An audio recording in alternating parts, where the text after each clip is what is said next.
I have not even brought that up. No way IGN rated Cowboy Bebop live action higher than One Piece. Wait, what? There is 0% chance that that is what happened. What?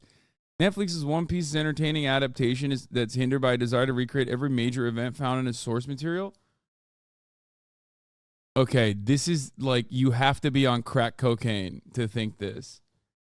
Okay, let me explain something. I don't know why IGN does this, but it's got to be on purpose, right? Oh, look at them. They're playing good. They're playing nice. That's great. Right behind me. Do you see them?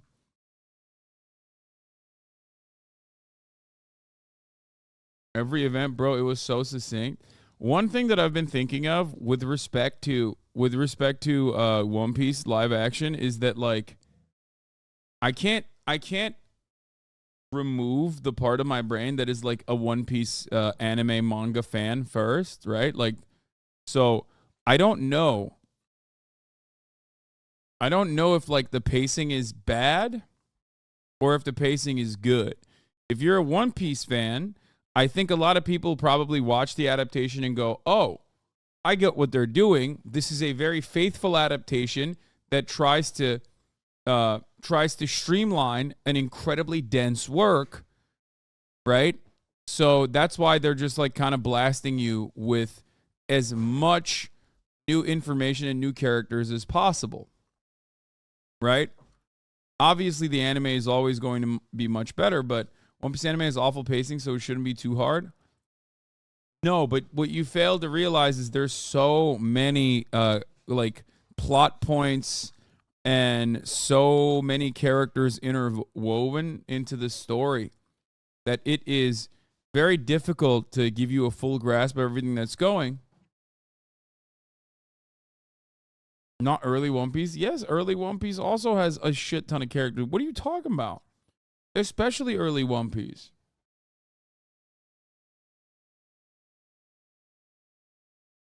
Guys, we're talking about trying to make a Western-facing live-action adaptation for one of the longest works, one of the longest-running works. I thought that the pacing was good. Did you get to the Mihawk introduction? I did. So, like, they do stuff like they change some of the fight sequences, but they still get you to see Mihawk. They still show the Mihawk, like, slice, which is, I think, one of the best introductions of a character of all time. Because, like, that's the first time you see someone that is that powerful in the anime. So, like, I thought that, you know, like, the relationship between Nami and the Straw Hat Pirates is, like, a little bit different than what it normally is like. You know what I mean? It almost feels like she's flirting with Zoro a little bit at certain points, but even then, it's like, it's fine. I understand why they're showing everything the way they're showing it, you know?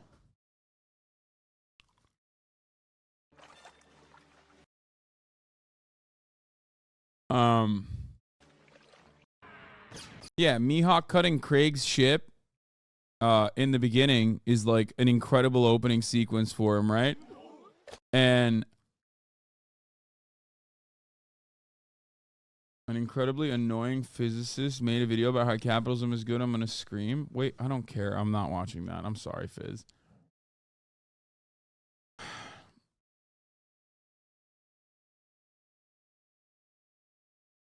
There's going to be some of your favorite. There's always going to be some of your favorite moments in the live action that is not going to be fully represented because it's impossible to.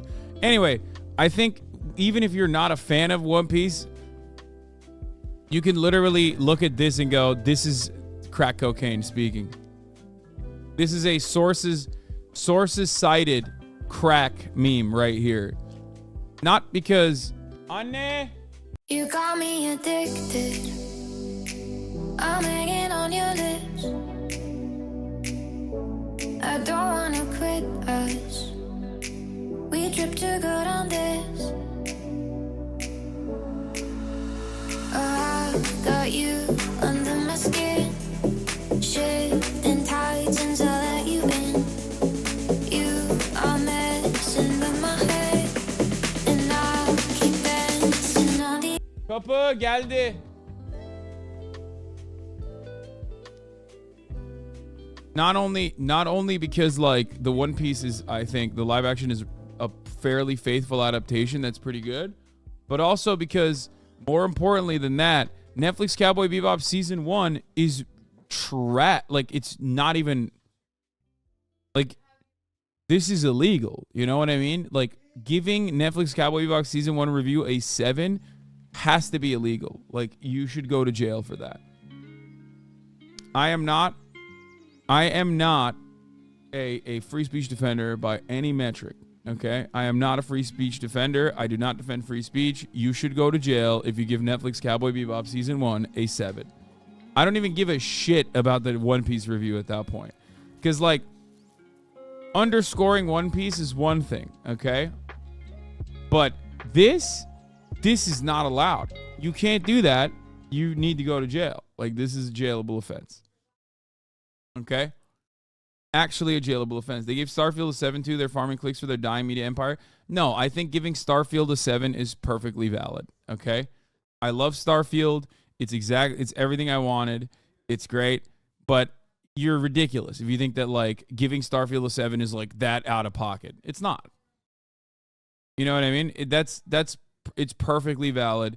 I don't think it sucks. 7 doesn't suck.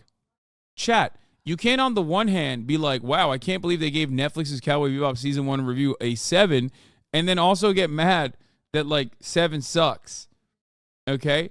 This 7 is above average. It's not bad. It's not bad at all, which Starfield is not bad at all. And it's a great game. It's a great game for people like me, but it is not a game devoid of problems, and I'm not talking about bugs.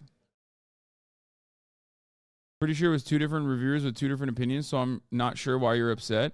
Yeah, my friend, that's why I'm separating this from this. I think you misunderstood what I'm saying. This as a standalone is illegal. Okay? This is a standalone illegality. Okay? This is illegal behavior, flag on the play. You're going to jail. You're going to jail. You can't hit me with a Netflix Cowboy Bebop season review is 7. You're all I need. You're all I see. When I close my eyes and dream, you're all I see. You're all I need, all I need, all I need. You're all I need. You're all I see. When I close my eyes and dream, you're all I see. You're all I need, all I need. Like I don't care about this. This could be totally different than this. You know what I mean? A different reviewer or whatever. I don't care about that. You know, you can have your opinions. This, jail. Objectively. Okay? This is a criminal act. You have been halt. You have broken the law. You have misinformed the 1,000 people that actually read the review. Okay? 1,000 people accidentally were forced to see something that they would not have seen because you said that this was good. Okay?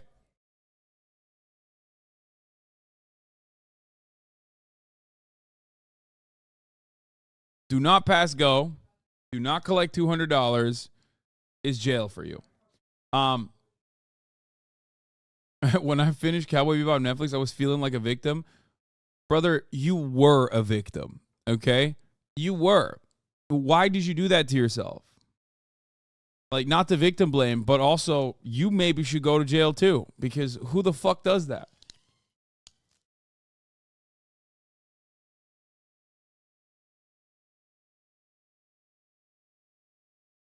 Sevens cook everyone's brains. 7 out of 10 video game review score scientifically designed to break everyone's brains. Yeah, I don't know. 7 out of 10 Starfield is straight up wild to me. I can see an 8, but 7 is just cynical. I don't think so. I think it's valid. I think it's valid because I think like 8 years in the making. People are waiting. I'm not even saying I'm giving it a 7, okay? Because I haven't played enough. I'm not talking about Netflix now. I'm talking about fucking Starfield. Let me tell you something. I love the game so far, okay? I love the game so far.